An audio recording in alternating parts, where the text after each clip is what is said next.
Welcome to Season 5 of Pants Around Ankles Prevention, where my mission is to help you keep your pants securely buckled and avoid that unexpected, awkward, and embarrassing moment when you realize suddenly that they're not.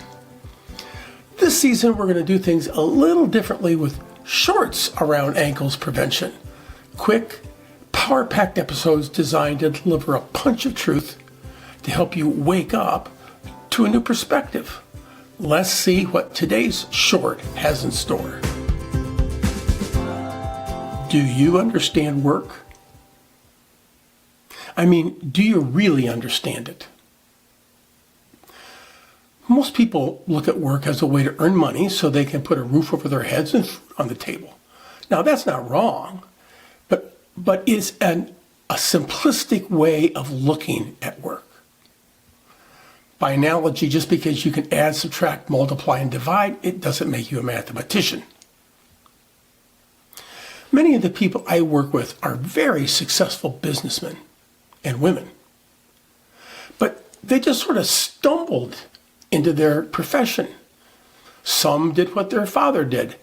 Others got a summer job while in college, and the work reasonably resonated with them, so they ended up after college staying in that vocation, somewhat the very same company they did their internship with. You might say that the flow of life just carried them along into that vocation. In my case, I grew up in the household of a successful, small commercial general contractor. I started working on construction projects when I was 12. And I knew that when I went off to college, the last thing I wanted to do was end up in the construction industry. So I got an engineering degree, and after college, I went to work in an industry where I could apply my engineering skills. I was reasonably talented as an engineer, but the vocation didn't really fit me. And so you know what I did? I went back into the family construction business. It was like I was destined to do it. Almost like I didn't have a choice.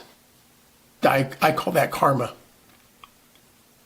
But my point remains that many of these successful businessmen and women just kind of flowed into their vocation without a plan. Because they were well suited to it, they became successful. And I suspect many other people have similar kinds of stories and settle into vocations where they also seem to fit reasonably well. And then we grow. Many of us get to the point where the challenges that are part of the intangible job satisfaction disappear. And we wake up one day and discover that the only thing we're getting out of our job is money. Or maybe worse, we got a job that never really gave us much job satisfaction to begin with either. We never really had a plan that got us there. We just floated along with the flow of life, and we think that's just the way it is, so we did nothing. We wait around for the next decade or 2 or 3 until our retirement account reaches some magic number, and then we retire. This is what Ben Franklin was talking about when he said, many people die at 25 and aren't buried until they're 75.